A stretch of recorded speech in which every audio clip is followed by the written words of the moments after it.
here we go. The king was Ahasuerus. And he was king over the whole Persian Empire at the time. There he is. And the Persians controlled the whole world. And the laws were different then. The king made all the laws. And anything he just said would be law, and nothing, not even the king could even change the laws after he made them.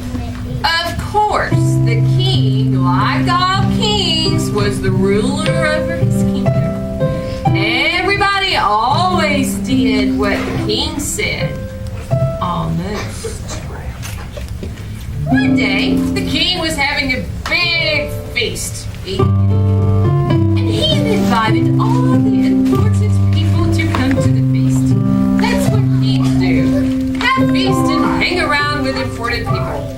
Well, King Ahasuerus wanted to impress everyone. And he knew just how to do it.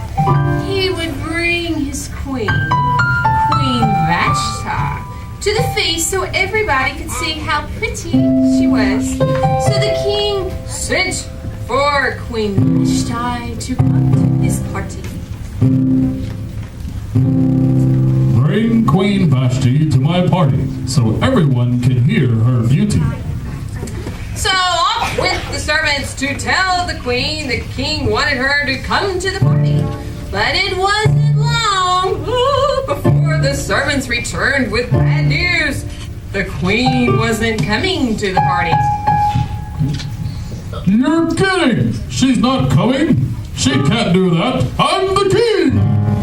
But she didn't come, and King Ahasuerus was really mad. She can't do that! I'm the king! Can she do that? Well, she did it! And so all the king's servants said, it's time that you got yourself a new queen. What will happen to the whole country when everybody finds out that Queen Vashti won't obey the king's commands? Oh, my king, we need to find a new queen. I believe you're right. Let's do it! So the king commanded that a search be made for a new queen. They had a contest. All of the eligible girls in the kingdom wanted to be queen. They all signed up, and there were so many that the king had to have several houses just to hold all these queen wannabes.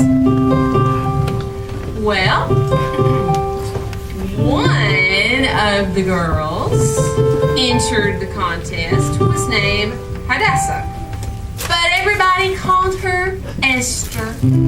Hadassah was her Jewish name, but the Jews were not accepted in this country, for you see, Esther here had been taken from her own country as a little girl, and she had been carried captive away by King Nebuchadnezzar. Remember him? She had no mother or father, but she had her uncle Mordecai to take care of her.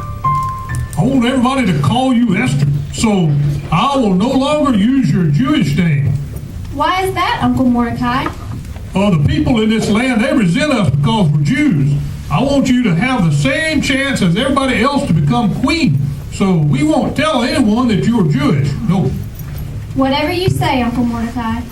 And so off Esther went to the king's house, and it wasn't long before King Ahasuerus made his choice for queen.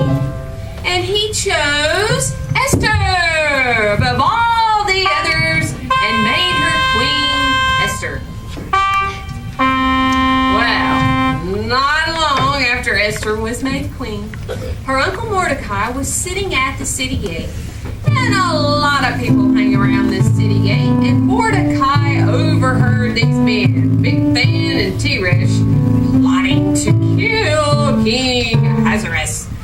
Mordecai, he reported the plot to the king's guards, and Bigthan and Teresh were arrested and thrown away in jail. Arrest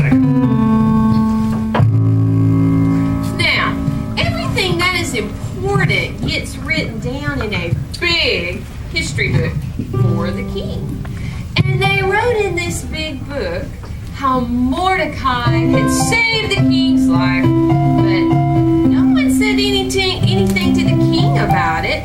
But later, King Ahasuerus, he will read this book and find out what Mordecai had done. Well, anyway, now every day, Mordecai would come back and sit at the city gate. There he is. And one of the king's chief officials was a fellow named Haman. And, well, the king didn't know any better. He liked Haman and promoted him to the highest authority in the land, except for himself, of course. Haman was not a good fellow, and this new power just went to his head. He started making everybody bow to him when he went by, and everybody would bow. Everybody, that is, except Mordecai. Now, are you really going to make everybody bow to you? Yep, everybody. You mean I have to bow to you too? I said everybody. What about Mordecai over there? I said everybody. Well, now remember, Mordecai was a Jew, and he knew that there was only one God, and that all men are equal before God, so he wouldn't bow. And this made Haman mad. He plotted to get even with Mordecai and have him killed. He went to see the king. Remember, the king still thinks that Haman is a good man.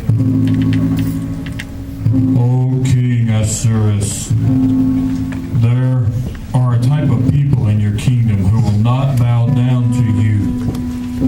Who are these people that will not bow to the king? They are called Jews. I think we need to eliminate all of these troublemakers from your kingdom. You mean kill them all? Shall I make it a law, O king? And so King Ahasuerus agreed to let Haman make a law that anybody could kill a Jew and take what he owned. And off Haman went to make it so.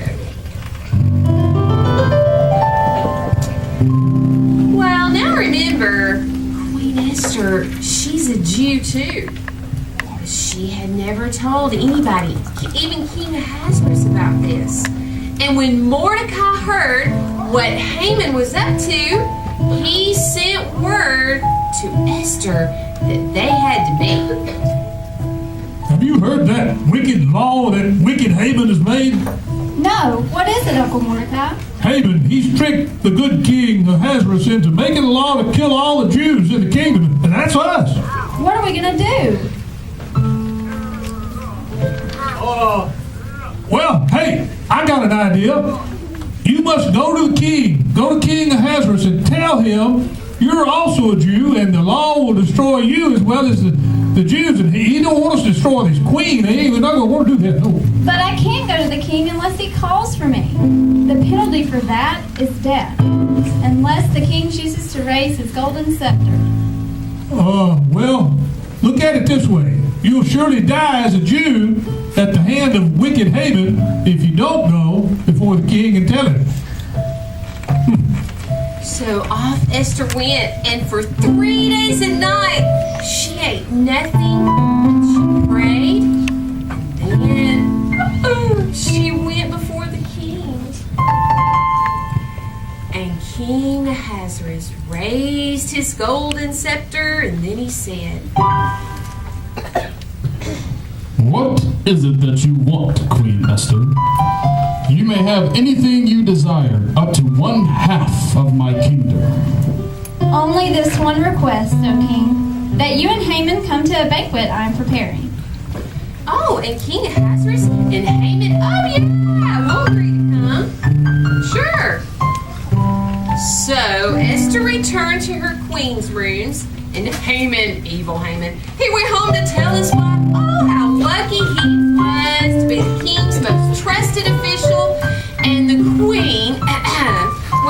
preparing a banquet just for the king and Haman. Now, Haman could have been real happy except for one thing. Mordecai, that Jew. Mordecai still wouldn't bow down to him. So he decided he was going to have Mordecai killed. And Haman's wife suggested that he be hung from a gallows. So Haman had a gallows 50 feet high built.